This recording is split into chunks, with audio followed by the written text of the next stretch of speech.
Namo Bhagavate Vasudevaya. Om Namo Bhagavate Vasudevaya. Om Namo Bhagavate Vasudevaya. Srimad Bhagavad-gita as it is. Translation and commentary by His Divine Grace A.C. Bhakti Swami Prabhupada. Chatur Varnyam Maya Srishtam Gunakarma Vibhagashaha Tasya Kartaram Mam Vidhyakataram Avyayam. According to the three modes of material nature and the work associated with them, the four divisions of human society are created by me. And although I am the creator of this system, you should know that I am yet the non-doer, being unchanging. The interesting point just came to my mind there, that here the word guna is used, but up to this point Krishna has not described the three modes of material nature. Hare Krishna. So it could be understood to mean guna in a general way, or it could be also understood that Arjuna is also aware of the use of the word guna to mean sattva guna, rajo guna and tamo guna.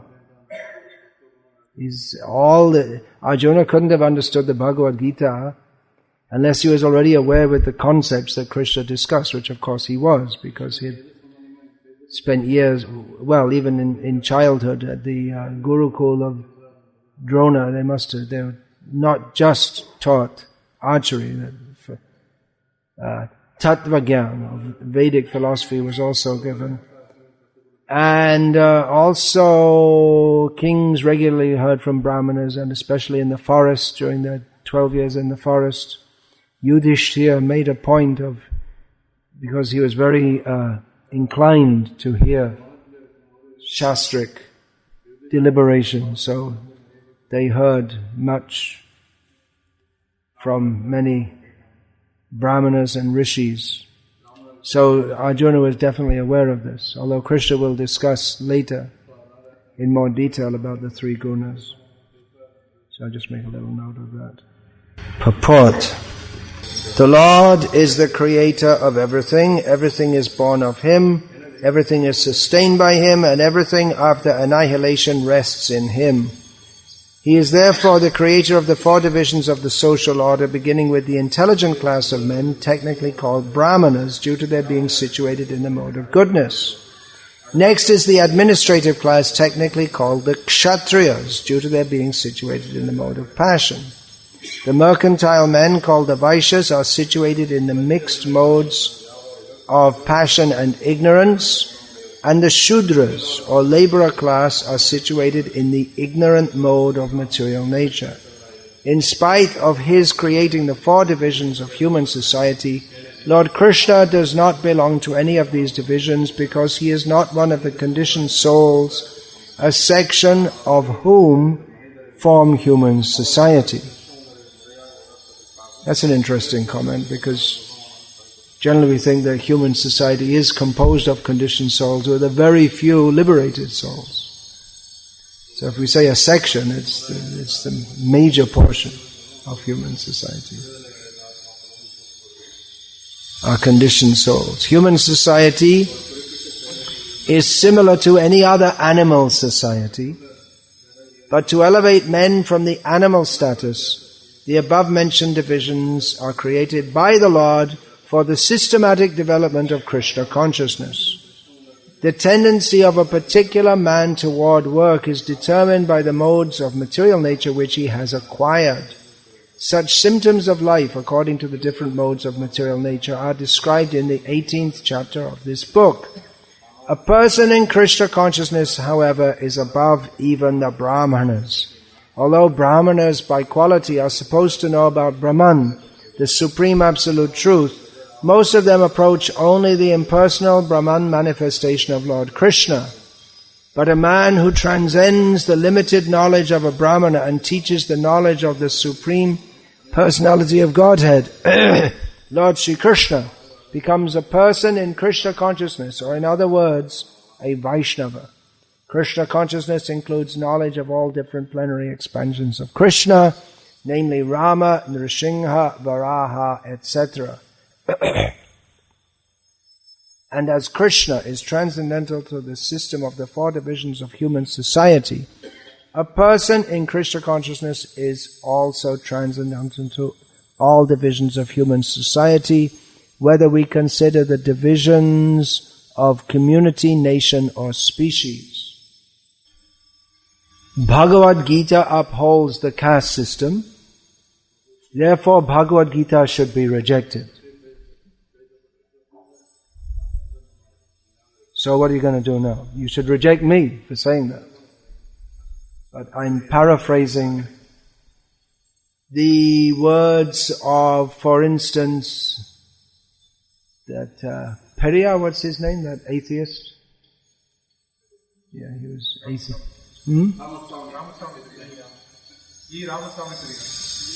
Ramaswami Priya. Periya, Ramaswami Periya.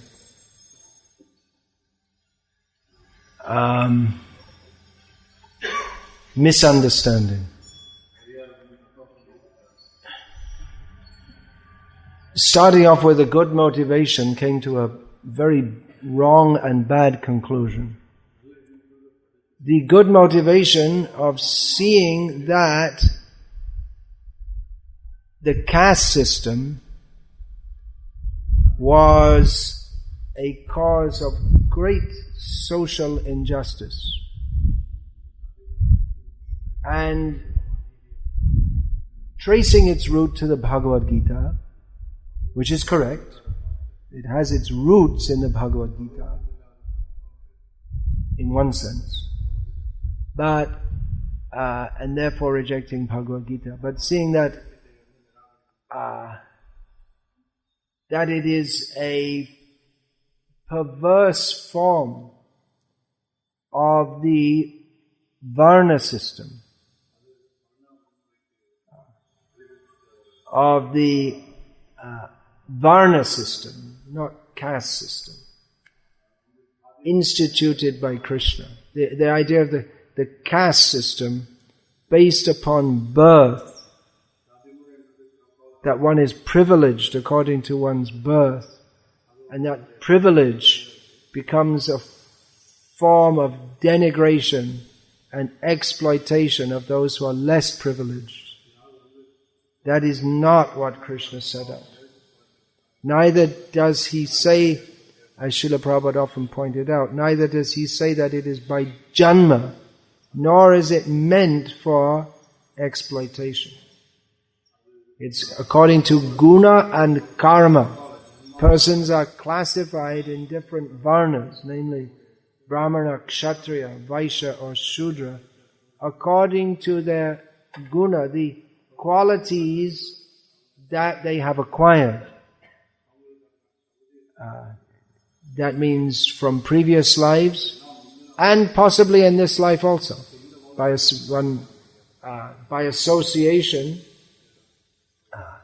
sangat sanjayate kamaha, one's desires and inclinations arise according to one's association. Inclination? You know, I guess you could say pravriti. I don't know what that would be in Tamil, but at least in Sanskrit it would be pravriti. That's so it is a misunderstanding, and it's a prevalent misunderstanding. It's very prominent in the Western world, that people in the Western world, due to propaganda, they tend to think of India as being particularly defined by the caste system, which is not wholly untrue, but to think that the main definition of India is, according to the caste system, is incorrect. Or even if it is prominent even today, in some ways, it's definitely still there. It's not the whole, you don't get the whole picture of India from that. It may be that in a short time the caste system will be completely forgotten, just like in Europe in medieval Europe there was something resembling the caste system. There was the noblemen, the aristocracy, who were a rough, perverse equivalent of Kshatriyas, and then there were the priestly class, who are even rougher, perverse equivalent of the Brahmanas, and the serfs, everyone, and merchants also, the mercantile community. So it was specifically declined. You were born into it, but that's gone. Even in Japan, up until fairly recently, there were different social divisions, which are now completely forgotten. So it may be that it is in India also. Now, Krishna mentions this here in Bhagavad-gita, and according to modern egalitarian ideas,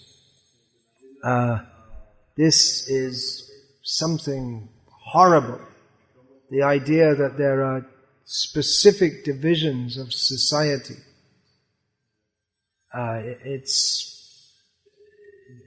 just goes against the whole trend of what is politically correct, accepted thought. Either the two main strains of thought that dominate the world in the 20th century and into the 21st century have been communism and democracy. And there was also fascism for some time, but that got finished in 1945 to a large degree. It was finished in 1945. But both democracy and communism work on the basis, which was later incorporated into the United Nations Charter of Human Rights, that we accept as as an axiomatic fact, as a self-evident truth, that all human beings have equal rights to health care, education, work, and so on. With the idea that all human beings are equal, which actually goes against Darwinian theory. According to Darwinian theory, that it's the survival of the fittest, the stronger the best, which gave rise to what is now considered the pseudoscience of eugenics. Sorry, Krishnadas, for I'm not going to have a hard time translating this. Well, maybe it's not so pseudo, but now it's considered a pseudoscience. That, the strongest survive, so why not breed humans to be the best? Just like we breed racehorses, we breed different varieties of dogs for different purposes. In India, they don't know this, but it's very much a part of the Western civilization. Different dogs have different purposes. Some are good for rounding up the sheep, and some are good for helping the blind, and some are particularly attractive to women and to effeminate men, and some are very good guard dogs, and so on and so on. There's many different breeds with different. Some make the best as pets for children, and it goes on and on and on. So we breed dogs, we breed cats, we breed horses, we breed pigeons. Well, why not humans? Put the best together. And this was a cornerstone of Mein Kampf, the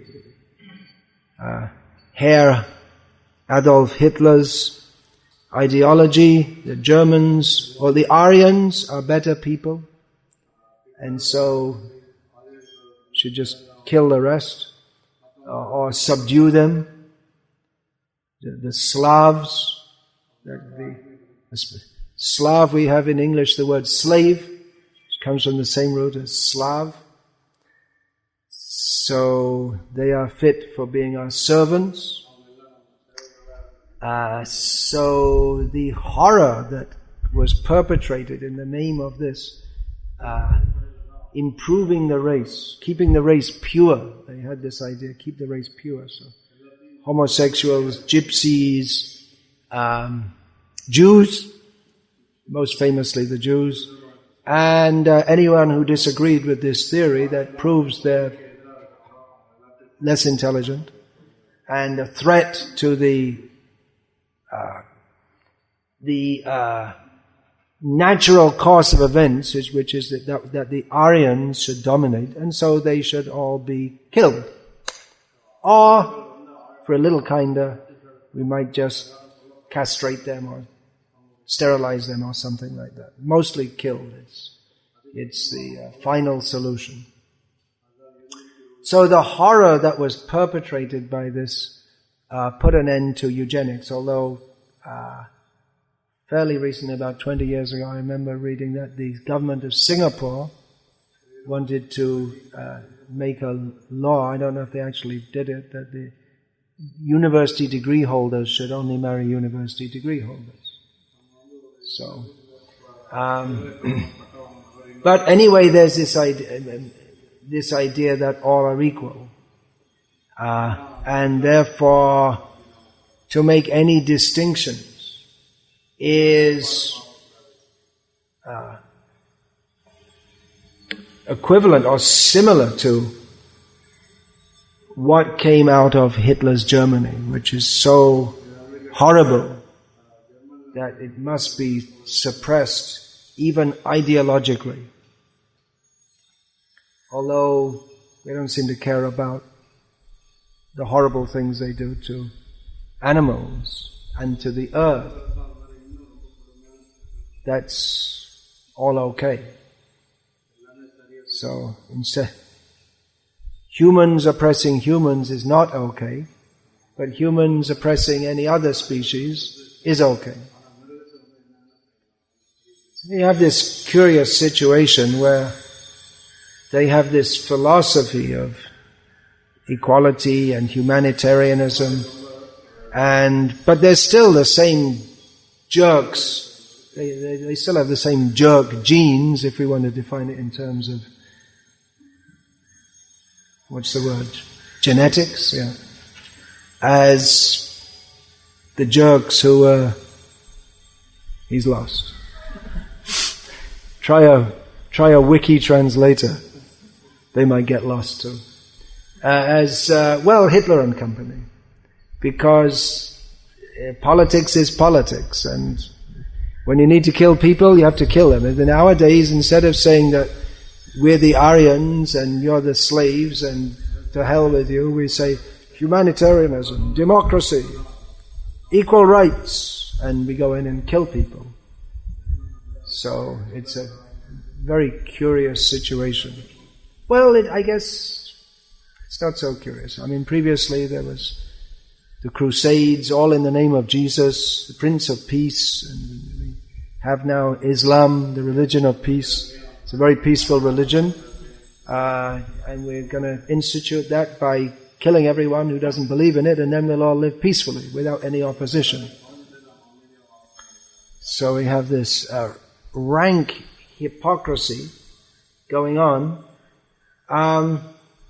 and even with our own movement, there are difficulty to accept this, because Srila Prabhupada was not simply a smiling old man, but he brought the message of reality, of truth, to a world of untruth, to people who don't want to accept it. Basically, the material world is full of people who don't want to accept Krishna. And they don't want to accept what Krishna says. So, Srila Prabhupada's message is a very dangerous message for people who want to remain in the material world. It challenges everything they believe in, or everything that they profess to believe in. Actually, the only real thing that they believe in is Ishvaro Hamaham Bhogi. You can take all the philosophies of the world and summarize them in this one line of Bhagavad-gita. What it comes down to, the ultimate implication of it all, is that everyone is a demon who wants to think that I am the controller and I am the enjoyer of everything. And we shouldn't be fooled by their protestations of love, peace, goodwill to all men. Now it's Christmas season, which is falsely proclaimed to be the birth time of Jesus. It might be. There's 1 in 365 and a quarter chance of the 25th of December actually being the birth date of Jesus, which isn't a very high chance. So it's a season of goodwill, in which goodwill to all men, no goodwill to turkeys, who they don't get any goodwill at Christmas time. And so we may be peace and love and goodwill to all beings, and we might get affected by that. Just like, for instance, there's a llama, not a four-legged animal, a human being, from a country, or used to be a country north of India before it got taken over by the Chinese. So there's a lama who goes around the world talking about peace, and many people think, oh, wonderful, talks about peace, how wonderful. And of course, he eats large quantities of dead animals every single day, which is not very peace-inducing activity. But somehow or other people don't see the hypocrisy. Why don't they see the hypocrisy? Isn't it obvious that this man's a massive hypocrite? They don't see it because they don't want to see. Because they like to be in the illusion of thinking, we are good, we are peaceful, we are nice, we are godly. But actually they're demons. And even the vegetarians who reject Krishna, they're also demons, because Krishna doesn't say in Bhagavad-gita, Namang dushkritino meat eater. He doesn't say. He said, they may be vegetarians. They may be talking of peace and love and organizing peace conferences. But if they don't want to surrender to Krishna, they're demons. Now you may say, well, that's a very extreme kind of thing to say. But it's Bhagavad-gita. We have to accept Bhagavad-gita as factual, which there's no reason not to. Then we have to accept that such people are demons. Then even though they may talk goodness, love, peace, and let's all get together and have an interfaith conference and respect each other's opinions, and so on and so on and so on. So, Srila Prabhupada came to, not specifically to challenge, but to uplift people. But to uplift people means to challenge all their misconceptions. To give the truth means to show how they're living in untruth. So, Srila Prabhupada also wanted to introduce the Varnasrama system in human society. And even within our movement, there are various misconceptions by people who, it seems, haven't deeply studied Srila Prabhupada's books or haven't really accepted their message, or for whatever reason they haven't understood that. For instance, Bhakti Swami, who has dedicated his life principally to, within the broader mission of Srila Prabhupada, he's committed himself to attempting to establish Varnashram and Varnashram communities. It's a lonely task, because even though Srila Prabhupada said that 50% of his work was not done in establishing this, it's the forgotten 50%. And within the other 50%, a lot of that's forgotten also. So, he is tending to do that, and as he told me, one of the most prominent leaders within our society said to him, "Why are you trying to reinstitute this caste system? Why are you?" As if it's like something that he dreamed up himself. That same leader is famous for the very laudable activity of promoting the widespread distribution of Srila Prabhupada's books, and especially Bhagavad-gita as it is.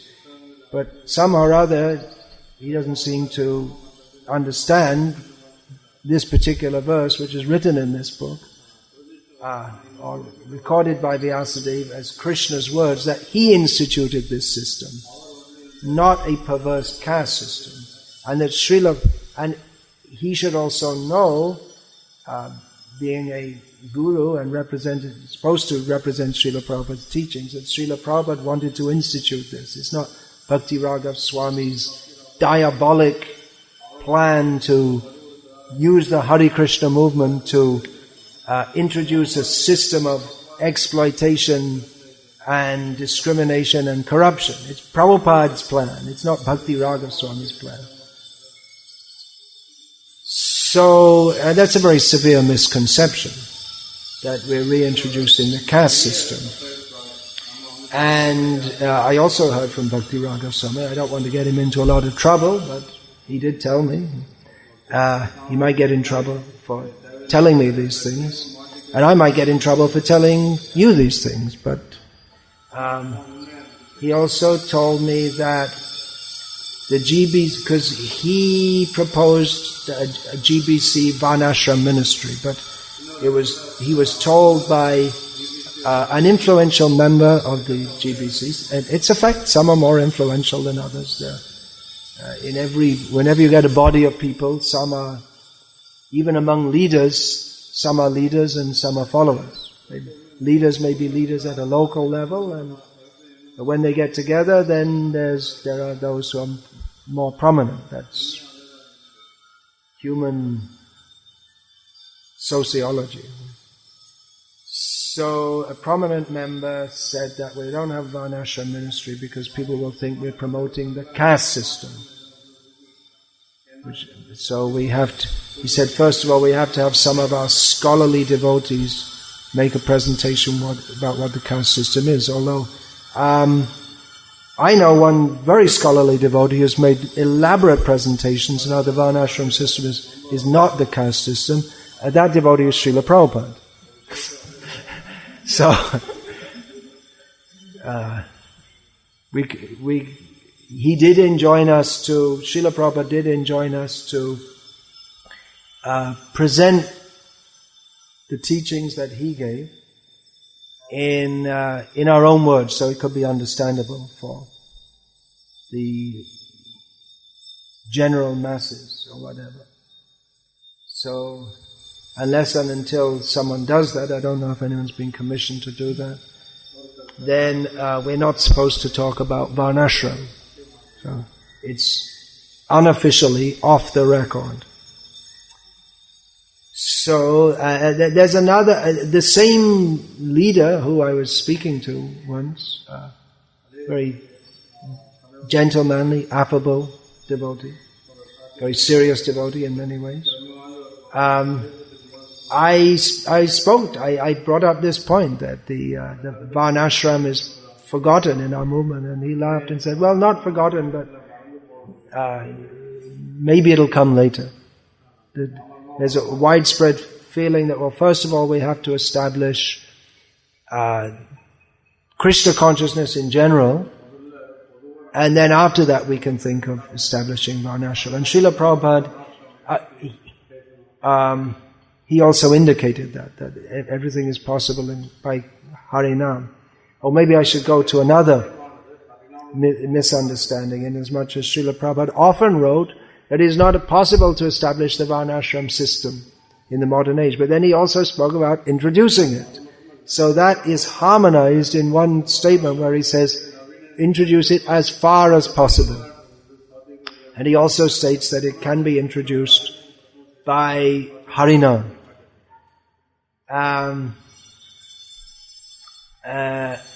But he also states that it should be introduced. It's a purpose of the Krishna consciousness movement to introduce it. So all these statements have to be harmonized. And certainly the statement that it's the duty of the Krishna consciousness movement to introduce it should not be neglected, because Srila Prabhupada also says it's not possible to introduce it.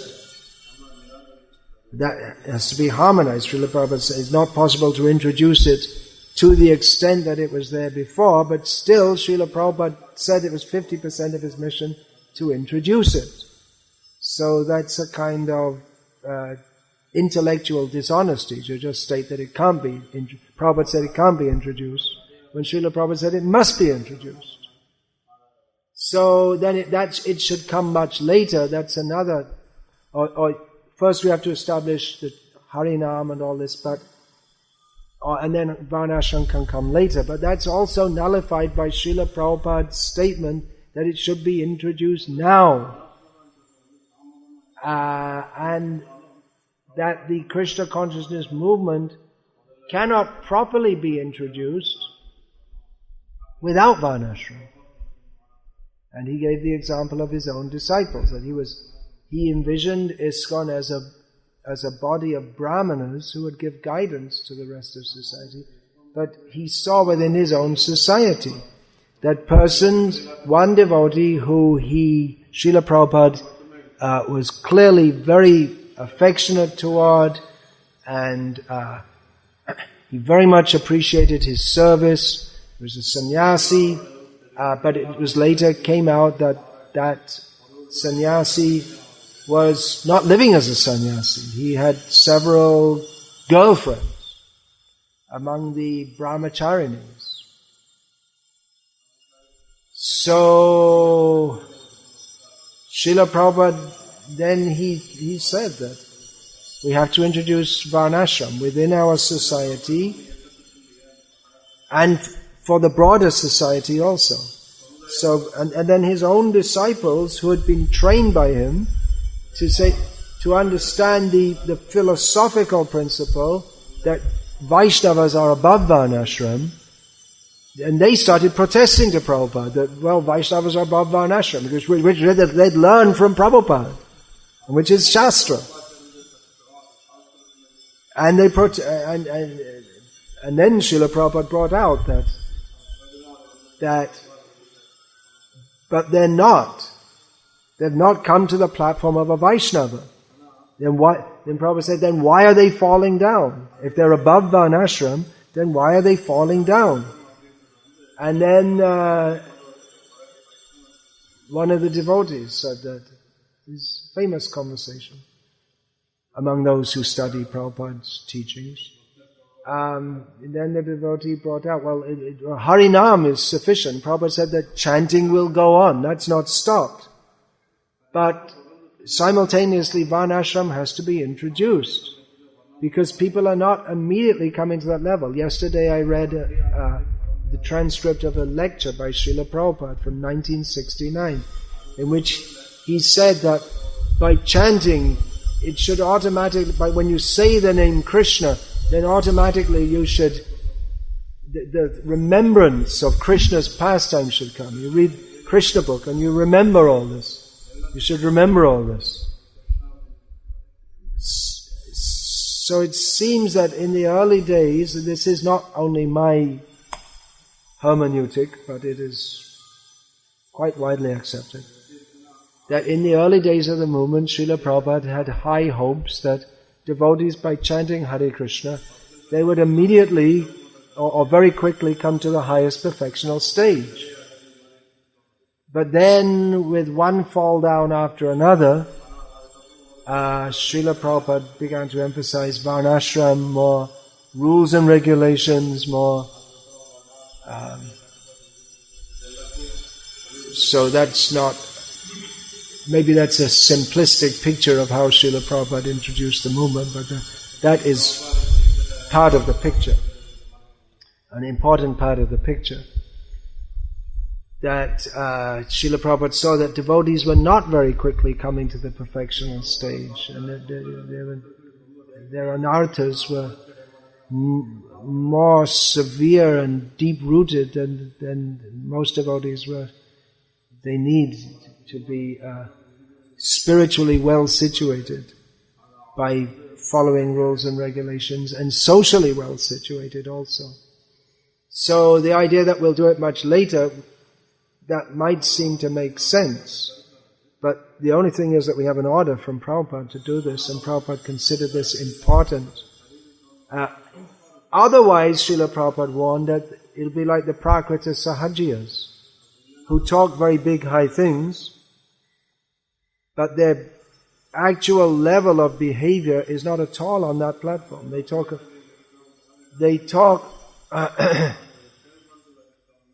on the level which is beyond the material, beyond Varnasrama. But they haven't come to that level. And then also in that conversation where Srila Prabhupada was saying, now we have to introduce Varnasrama, which he'd actually written about in his books also prior to that, but had not actually spoke or made any move toward introducing that within his society. So, devotees protested that, well, Chaitanya Mahaprabhu rejected this as external, and Prabhupada said that's from Chaitanya Mahaprabhu's platform. He's simply relishing the nectar of Radha Krishna Lila. But we are preaching. Chaitanya Mahaprabhu said this is external, but we are preaching, and we have to create a favorable situation by which we can take to Krishna, by which people can take to Krishna consciousness.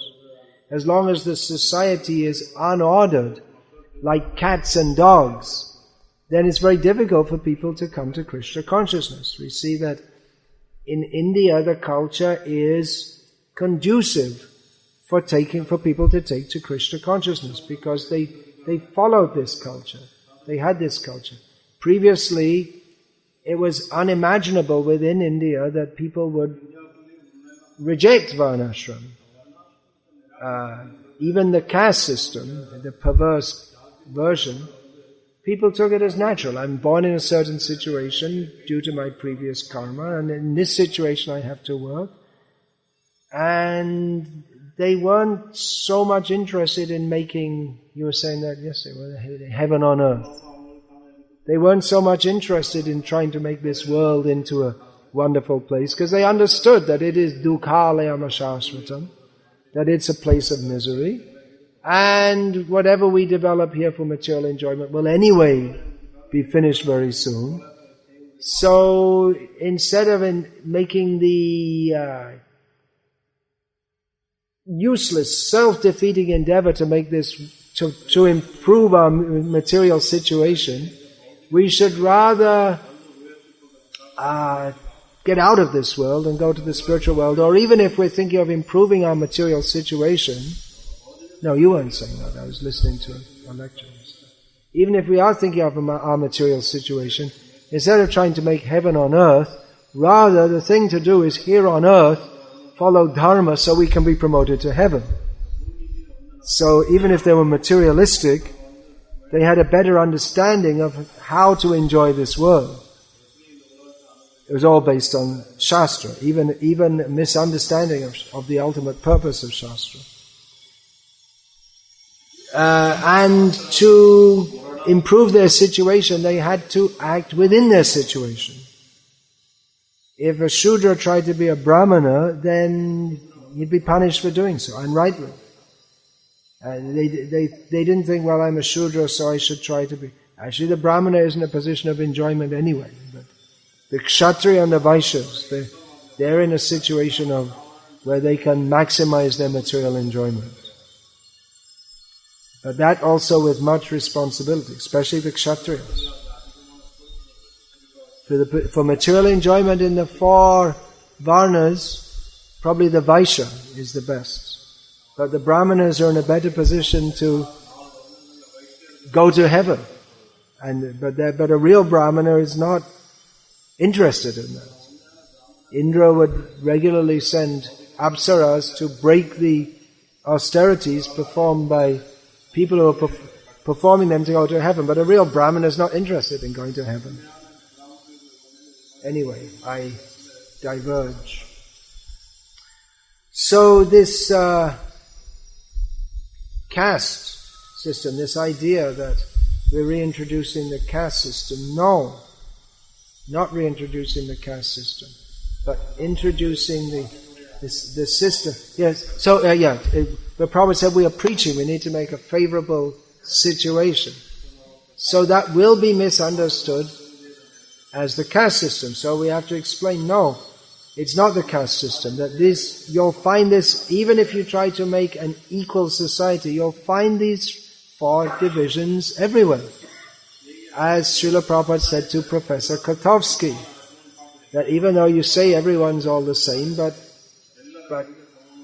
there are workers in the factory, and you are an intellectual. So you might have the same kind of income and facilities, but your work is different. And your work is, not everyone could do that. Possibly I'm elaborating, Prabhupada didn't say all these things, but he pointed out that there's the intellectual class like yourself. So Kotovsky could possibly do the factory worker's work, although he'd be most discontent due to his mental makeup, psychological makeup. But the factory worker couldn't do Kotovsky's work. It's not that you can just take anyone and make them into an intellectual. There has to be some basic intelligence which is acquired from previous births, that is, or bestowed according to one's work in previous lives. So that's always there. Then again, some devotees, they take this and say, well, it's already there, because Prabhupada said there's a Varnasrama everywhere. So, but then Prabhupada also said to establish it. So what's the meaning? It has to establish it means to do it in a more scientific way. So there are all these misconceptions, even within our movement. So it's a great challenge to establish that. Great challenge. Just like Srila Prabhupada said, 50% of my work is not done. 50% of his work was establishing the Krishna conscious movement. Srila Prabhupada said, I have given the framework, now you have to fill it in, like a building, skyscraper building. You have to fill it in. So that filling in, a major part of that filling in was the Varnasrama. And it is a great challenge, just like Srila Prabhupada came to the West. And in many ways, he was entering uncharted waters, which is an English saying, which comes from before the days in which the English people, it's an English term, had charts to, chart is like a map, something like that, to show the oceans and where the land masses are. Although there are ancient maps of the world prior to the British and the Portuguese and the Spanish and the Dutch and the French sailing here and there, the Germans a little bit, the Italians only to the other side of the Mediterranean, sailing all over the place and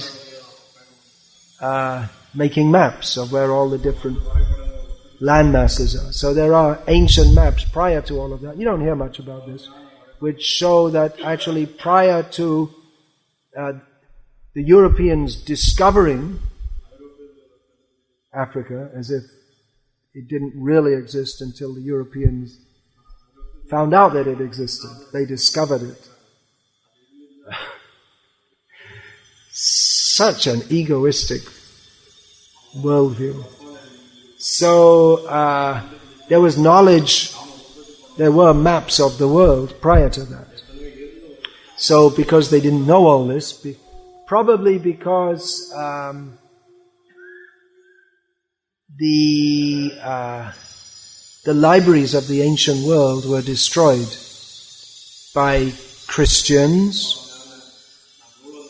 and Muslims, mostly Christians. So the libraries of the ancient world were destroyed. So we don't know very much. For instance, in England there were Druids and there was a caste system, and basically the culture was brought from India. It was the same culture all over the world, which we understand from Srila Prabhupada's explanation.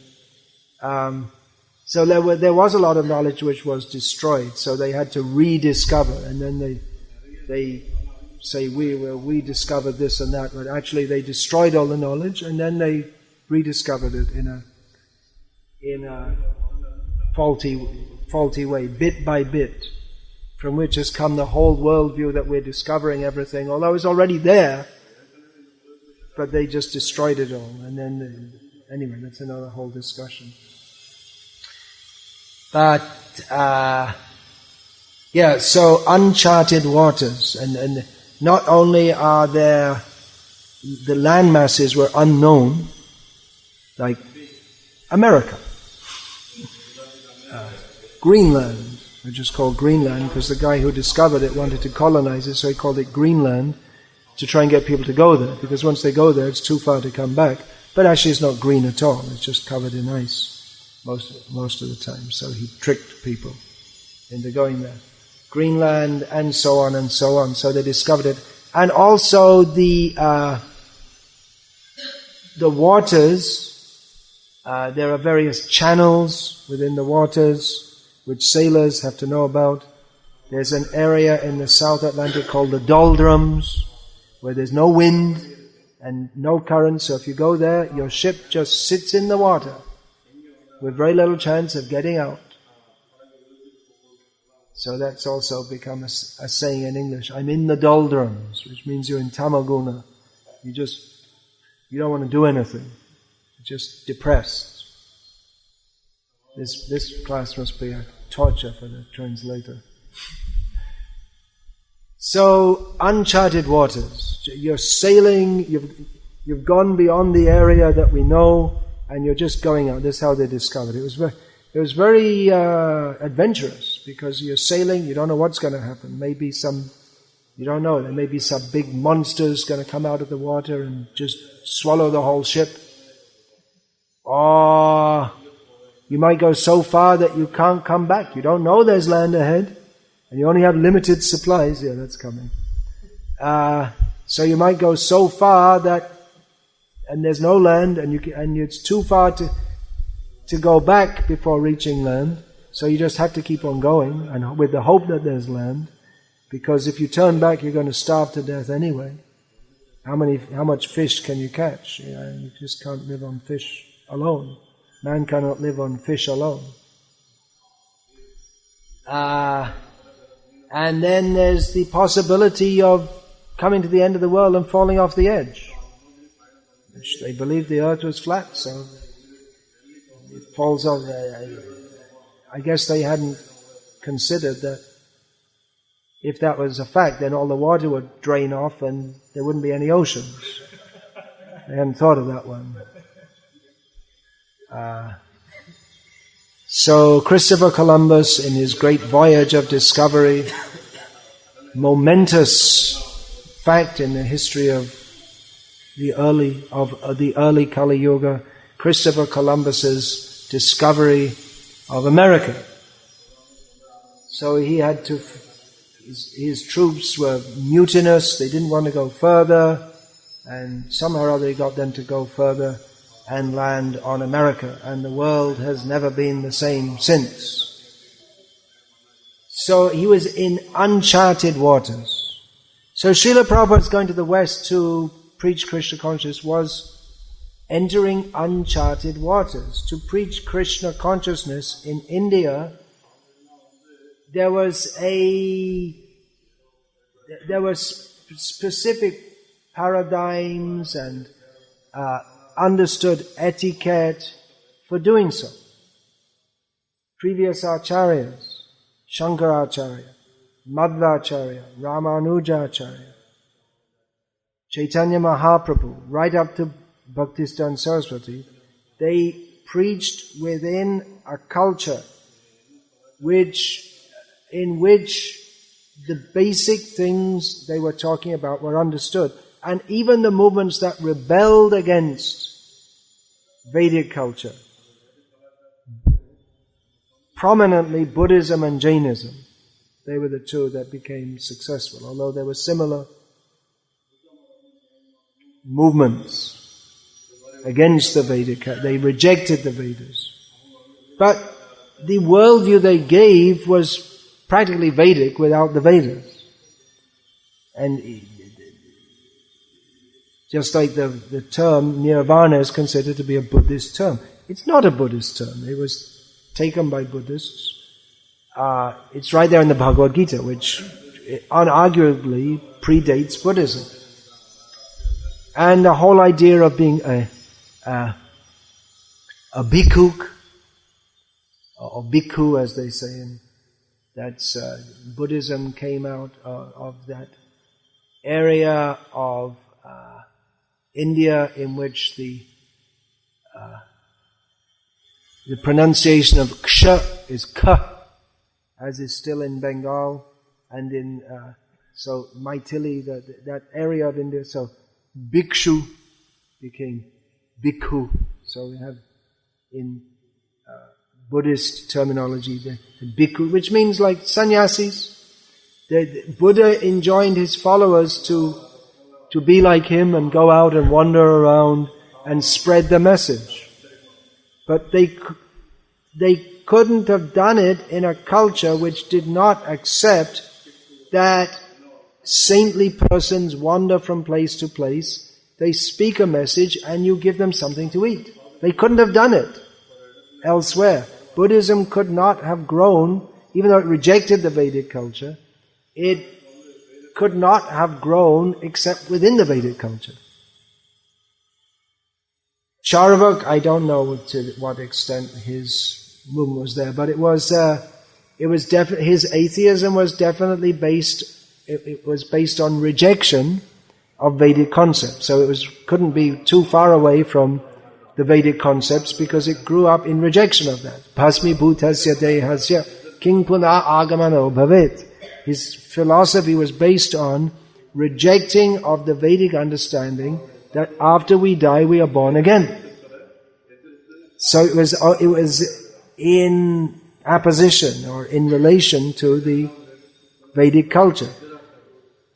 Srila Prabhupada was the first to take Krishna consciousness in uncharted waters, where his dress, his message, his lifestyle was absolutely foreign. Srila Prabhupada was foreign in every sense possible. And he wanted to introduce that. Now you may say it's not totally uncharted waters because there is the Shastra. There is the guidance of Shastra. But how to implement that, how to establish that in the Western world, Srila Prabhupada had to do so with faith that it could be done. That's all. And he was going to try. And if he didn't succeed, he was not the loser. But he had faith that priti vite ache jato nagaradi gram sabata pracha hoibe morana. That's all that Chaitanya Mahaprabhu said. My name will be preached in every town and village of the world. How it will be done, how it could possibly be done. The people in India at that time had very little knowledge of people outside because it was not advised to go outside India at all. Their only understanding of people from outside were the Muslims who came from outside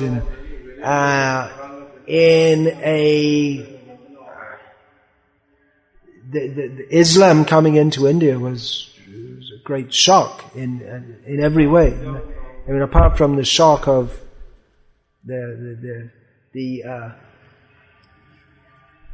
wholly uncivilized aggression, their whole understanding was so different. Whereas in what is now called Hinduism, a term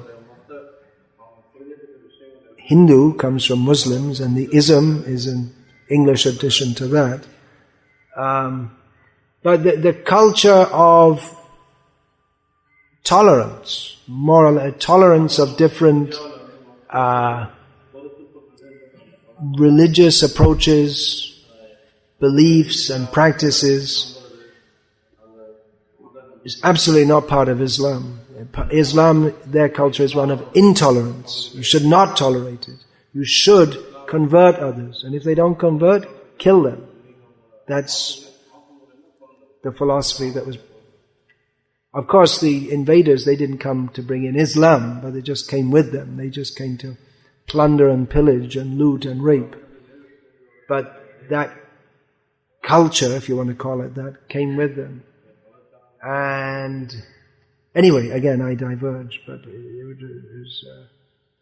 so I was saying, Chaitanya Mahaprabhu, at that time, there was very little idea of what was beyond. They had some idea that who wants to go to those? I mean, that's what people are like outside. They had been outside, of course, even in recent times, to what's now called Southeast Asia, but the culture was brought there. It was the same there, and the kings in Shamodesh, Siam, Thailand, they took up to date. They take the name Rama, and the old capital of Siam is Ayutthaya. So there's a very much Vedic culture, even though they're Buddhists.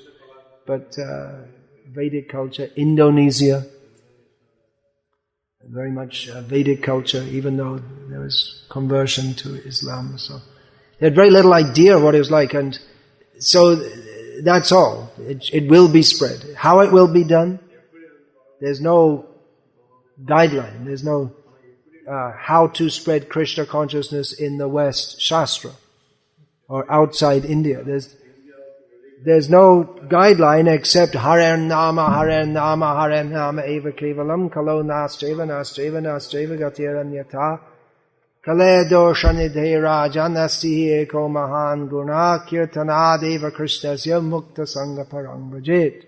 Only very general guidelines. That by Harina, Nama Hoite Hoi Sarva Jagate Nishta, by the holy name all the world will be delivered. Only very general guidelines. How to establish Krishna consciousness, it's practically uncharted. And Prabhupada found his way through the ocean. He was guided by Krishna, by his Guru Maharaj. But he had to apply the message of Shastra in uncharted waters, in a situation where what to do, how to do it. Well, Srila Prabhupada did so in sticking to the basics. He had that understanding from the very beginning that by hearing the message, he wrote on the ship, that by hearing the message of Bhagavatam, their hearts will become purified by regular hearing.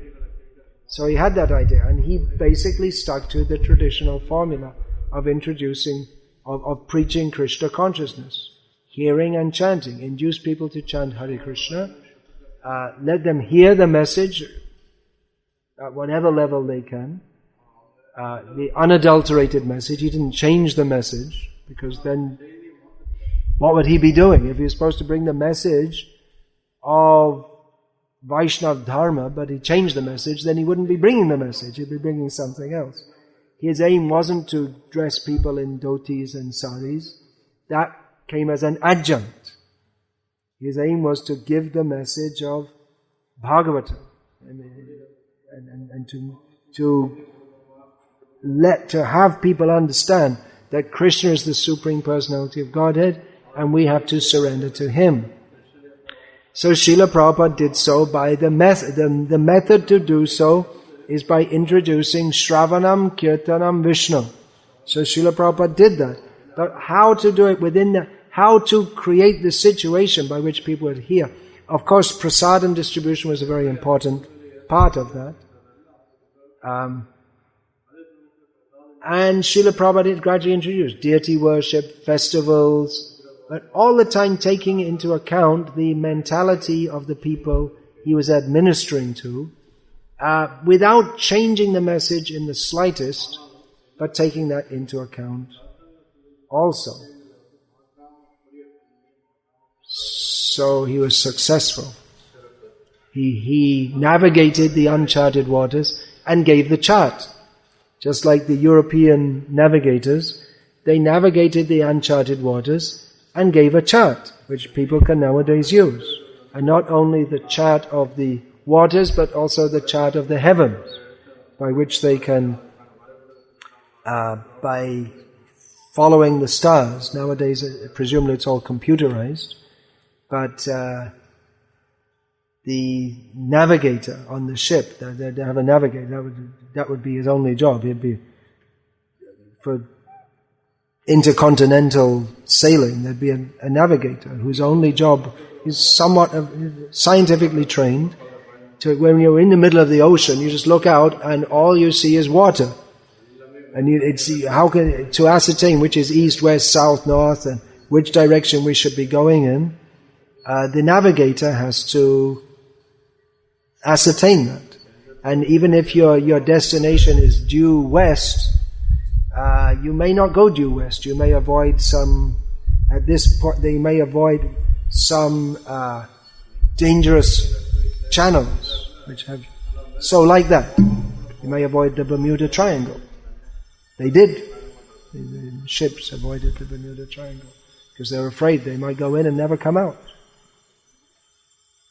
So, Srila Prabhupada gave a chart, but he left us with the mandate to establish Varnasrama Dharma, uncharted waters. Here it is, what it should be. And here we are at the present time, how to do that. How are you going to do that? How are you going to establish that? When we don't really understand it, we don't have any example of it. Again, for Prabhupada said to be Krishna, you can be Krishna conscious in this very life. He spoke of the perfection of Krishna consciousness, and we had a model. We had Prabhupada. We could see this is what it means to be Krishna conscious. You see what Prabhupada does, how he lives, how he acts.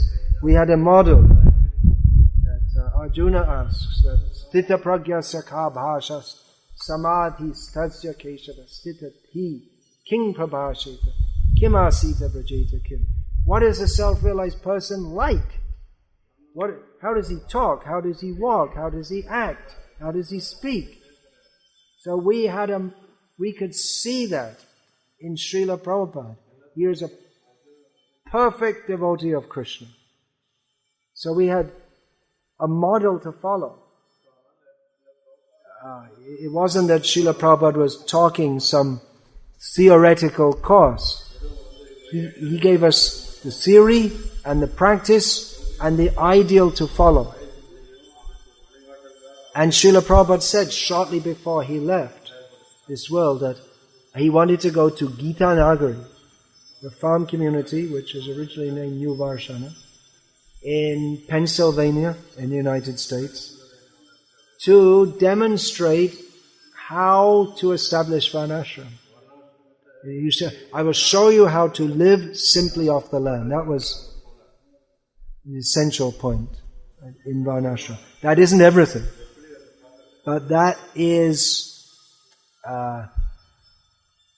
isn't all of Varnashram, because kings can live very opulently, Vaishyas can also live opulently, but to live simply off the land, which actually isn't all that, as Srila Prabhupada explained, it's not that difficult. People have been doing it for thousands, and as we understand, although modern educated people won't accept it, for millions of years. It's not a very difficult thing to understand, that the necessities of life are all Krishna arranges. Food, clothing and shelter, everything comes from the land. And live simply. Vaishyas and Kshatriyas, they may live not simply, more opulently, but their opulence is not gadgets and iPods, which didn't exist when Srila Prabhupada was here. But, well, the main opulence is Dhanyavan, grains, and Gavaya Dhanavan, cows.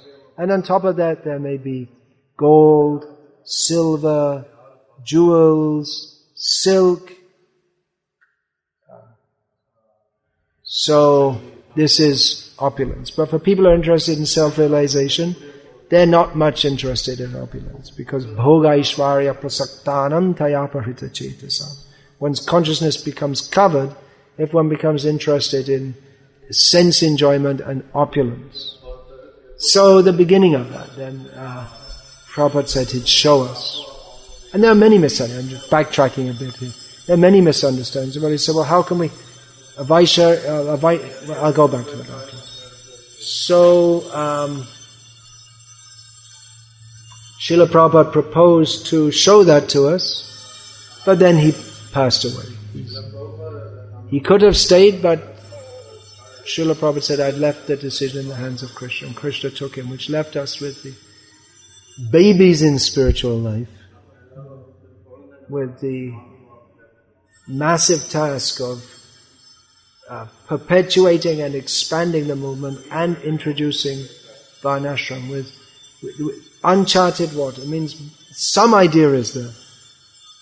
Srila Prabhupada did explain it, but really we have very little idea how to do it. And although it seems simple, it also seems that even devotees have difficulty grasping even basic concepts, just like a prominent leader who's very successful in getting Srila Prabhupada's book says, why do you want to introduce the caste system? And Srila Prabhupada explained that also within our society. There may be divisions just to show others, because Vaishnavas are above Varnashram. We may have divisions, but in Krishna consciousness, it's not that the sannyasi is above the devotee who's cleaning the floor. The sannyasi who's giving lectures, he's considered a brahmana, which is the highest position, and sannyasi is the highest position. But a Vaishnava who's cleaning the floor would generally be considered a Shudra task, although brahmanas may also do it with it, but if they're poor, but otherwise if they have servants in their home, the servants do it. They don't do it themselves. So that's considered a Shudra task. But the devotee who's plowing in the field, or cleaning the floor, or painting pictures, these are all Shudra tasks, is not less because of that than a sannyasi who's giving lectures. It's just a division of work. Everyone's serving Krishna. Someone who's superficially on the Shudra platform is on the Vaishnava platform, if he understands, I'm doing this for Krishna. I'm doing this for Krishna's pleasure. So there may be so many misunderstandings, and to get devotees to cooperate in this, it may be very difficult, because not everyone is many people come to Krishna consciousness who are not philosophically inclined. The Brahmanas are philosophically inclined. Those who are, or people who, let us say, those who are of Brahminical disposition, they're philosophically inclined. But everyone is invited to come to Krishna consciousness. But if we invite everyone, that means most people are not philosophically inclined, and they're already trained in this manner of thinking that the caste system is something very bad. The word Shudra is derogatory, which actually it is. It's used in... I don't know if in Shastra if it's used like that, but definitely, at least at the time of Tulsidas it was, because he used the word in a derogatory manner. And Srila Prabhupada would also. He would say it sometimes of his disciples, you're all Shudras, which was somewhat complimentary, because other times you'd say you're Mlechas, which was probably more accurate. A Shudra is above Mlecha. So we're left with this conundrum of the Sanskrit word for that would be dvandva. I don't know what it is in Tamil. Of this dualism, of where we're trying to bring people into Krishna consciousness and establish Varnashram, but they can't understand the necessity of Varnashram, or that due to their natural inclination of work, they should be called Shudras. People don't mind to be called Vaishyas or Kshatriyas, but no one likes to be called a Shudra. But the majority of the population is going to be, and they don't like to be called that. Or they like to send their children to school so they can become engineers, thinking we're improving our social status. But engineers also Shudra. They may be more sophisticated Shudras. It's not that not necessarily that Shudra is unintelligent. They may be very intelligent also. But it's Shudra intelligence. It's the intelligence to manipulate matter. Or they may even be sub-administrators, also Shudras. And Kayastas, clerks. But that's a derogatory term, Shudra. So they don't want to be a Shudra, although they are by nature. So to get them to understand that a Vaishnava you are a Vaishnava, you're not a Shudra, but you have to take this role. But they may not, it may be very difficult to get them to understand, because they're not philosophically inclined, and very difficult to get other people to understand. They'll come and say, oh, you're being exploited. And women also. Chatur Vanya Maya Shrishtam. And when the four Varnas are described separately in the Bhagavatam, their duties are described, and their characteristics and duties are described in Srimad Bhagavatam, which is above the level of Varnashram, but still in Srimad Bhagavatam. It aims above the level, but still it describes the duties of the four Varnas. And it describes the three dharma separately, because the duties of women are similar in whether Brahmani, Kshatriyani, Shudrani, or what would Vaishya be? Vaishyani? I don't know. Vaishya? I don't know what the female term is. Baniyani. That's Hindi, not Sanskrit. And not all Vaishyas are Baniyas, and they're all merchants. So their duties are similar, and they have to assist their husbands. Their role is largely defined by their husband. They are what in modern terms would be called second-class citizens. There are first-class, second-class. Actually, we talk about second-class citizens, but Srila Prabhupada talked about first-class, second-class, third-class, fourth-class, and fifth-class. The fifth class are not really in a class at all. They are antyaja. They're born outside the Varnashram system altogether. That means mlechas, chandalas, yavanas. So to have people understand this is very difficult if they've been brought up in the modern age, where they thought that the modern egalitarian, Marxist, feminist misunderstanding is that, especially the feminism. Feminism is a strain of Marxism, which is all demoniac. That the idea that the whole history of the human race is one of exploitation of women. So now we've got to make amends, and now the women should torture the men to make up for all the thousands of years in the past, which is, men are only, what do we need men for anyway? We just keep just like they keep cows but for milk, but not bulls. They only keep a few bulls for breeding. So what do we need men for? Just keep a few for breeding, that's all. Some people are saying that. You never know, they might become prominent, just like Hitler, he became prominent with a demoniac idea which seemed to make sense to some people. So extreme feminism could come to that, and men are supporting them also. So it's how to establish this? Well, philosophically it has to be done by our devotees. They have to believe it, and they have to understand it and believe it, and we can't wait for that also, because Srila Prabhupada said to do it immediately. So largely we're in uncharted waters. How to go? Well, we have to go forward with faith in Shastra and in the order of Guru. It's not going to be easy. It wasn't easy. It wasn't that Prabhupada just came to the West and gave a sermon on the mount or a sermon in the park and then everyone said Jai Ho and surrendered. It wasn't like that at all. It was a struggle at every step. At every step. So it's possible. If we're asked, we're trying to do that, establish Varnasrama, we're asked, what about this, what about that? We may not be able to give very clear answers, and we're asking people to dedicate their life and become part of our social experiment, which is practically what it is. People would say, well, I'd rather stick with what's going on. At least we feel some security in that.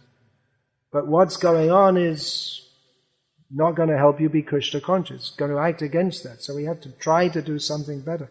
But we have to admit that we're risking the lives of the devotees who participate in that, and their children also. It is a risk. Whereas if we send our children to regular schools, it's not a risk. We know they're going to be misled. So there's no risk.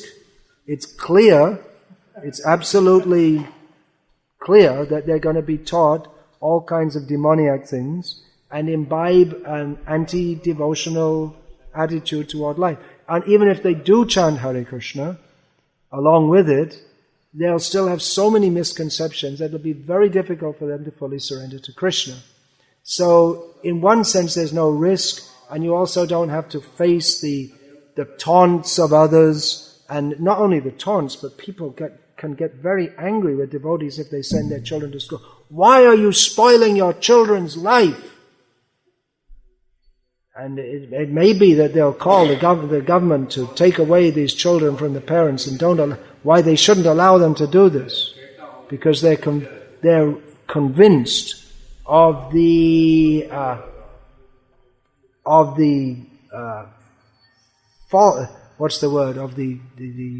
falsity that modern civilization, it provides security and a good way of life. There is some security in some sense, but of course nothing in this mature world is secure, and the modern civilization is highly tenuous, or it's on a very unsound basis. The fact that it's gone on in much of the world without any major upheaval since 1947 gives some sense of security, although there have been and are all over the world, there are areas which have been and are going on being devastated. So in the comfort of our home, watching on TV, they don't show us everything, but we understand that there are armed conflicts going on in so many places of the world, but it's not here. It's not in America, so we feel this is a stable society. Or it's not in India, although in America at any time you can be murdered, or your kids can be murdered in school. It's not uncommon. I read that during the whole time in Iraq, there were more people killed in New York City in Detroit, than there were during the whole time of the deployment of American troops in Iraq. So it doesn't. When it's one by one, and you don't see it, but when it's an organized fight, then you do see it. So, but there is this false sense of security, and the fact that it could just economic collapse, the oil supply will stop, which is why they're in Iraq. and the oil supply may stop. There may be social unrest, which could. In 1968, I believe it was, in Paris, there was almost a new French Revolution. It almost came to that point, even at that time, and it may come more and more. So it seems secure, but it's not secure. So there is risk, actually, in sending it. And there's no risk in the sense that we know for sure they're going to be taught. Sorry, I shouldn't say incline. Baloney, that's a polite word. I almost said something which you shouldn't say.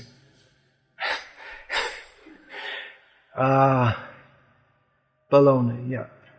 Baloney is a word which means nonsense, but the word which I was going to say, which also begins with B and is sometimes politely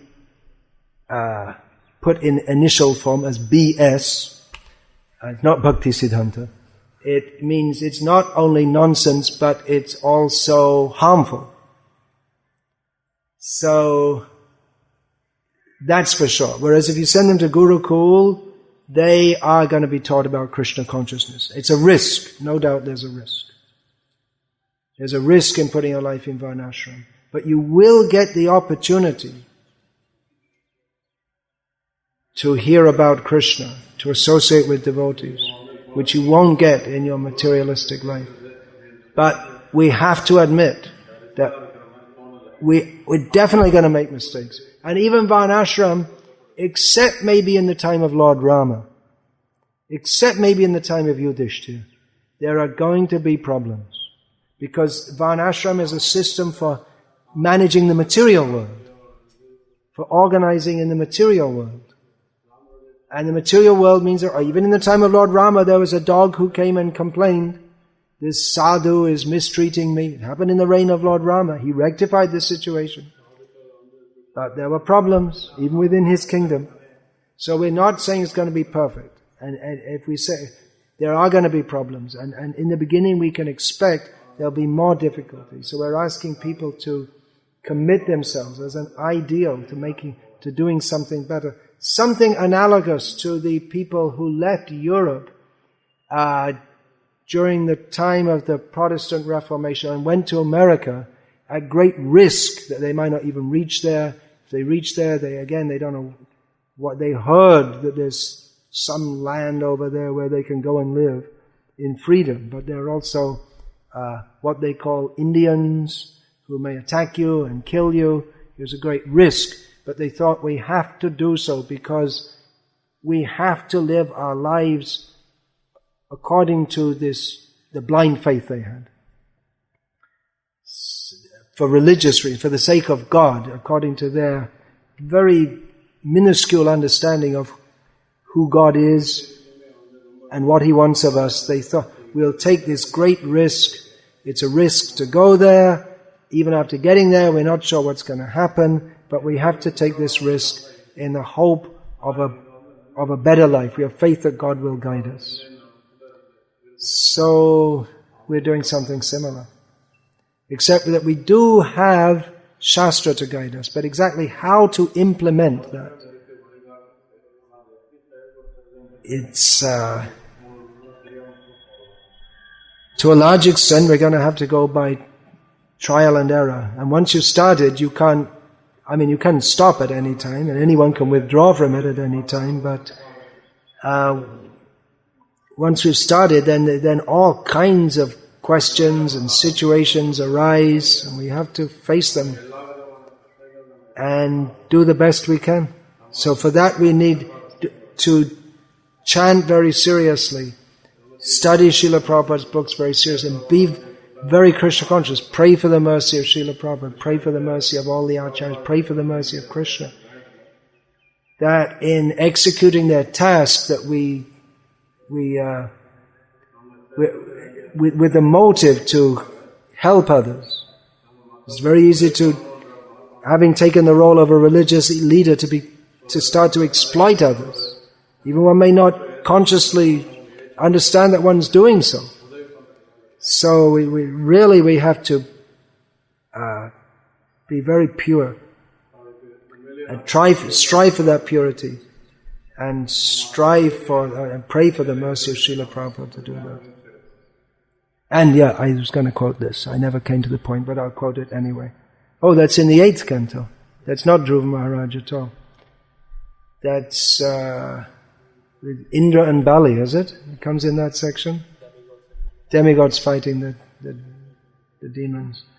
Yeah, that comes in the 8th canto. Hari Smriti Sarva Vipada Vimokshanam. Sarva Vipad Vimokshanam. By remembrance of Hari, all dangers, difficulties and obstacles will completely liberated from them.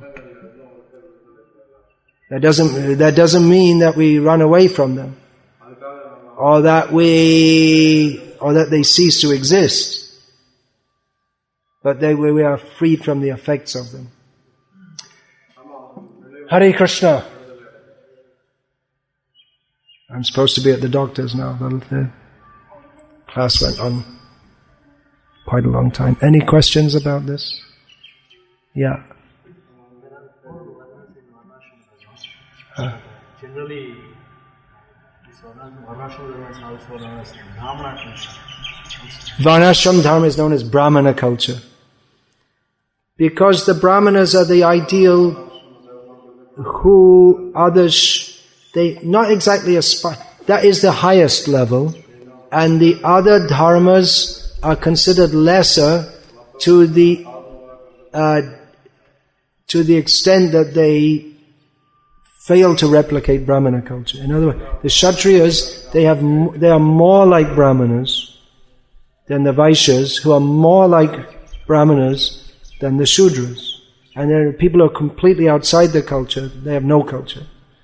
So the Brahmana is the ideal. That's why it's sometimes called Brahminical culture. For everyone.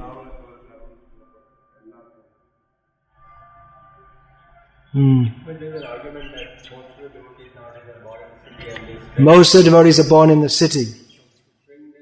To bring them to the land won't work. We're lining them up for failure. Well, Srila Prabhupada didn't think that. Although most of the communities that have been established have failed, but they weren't established on the basis of Krishna consciousness. Srila Prabhupada said you can only live simply if you have Krishna consciousness. Quoting Vairagya Vidya Nija Bhakti Yogam, that Bhakti Yoga is executed on the basis of Vairagya, which means detachment, and Vidya, knowledge. So it requires a lot of preaching to devotees for them to stay like that. And not only preaching philosophy, but helping them or pointing out the happiness that they can have. That, okay, you don't have your mixie and you don't have your cell phone and this and that, but you do have fresh air, peace of mind. You have nice association, nice fresh food.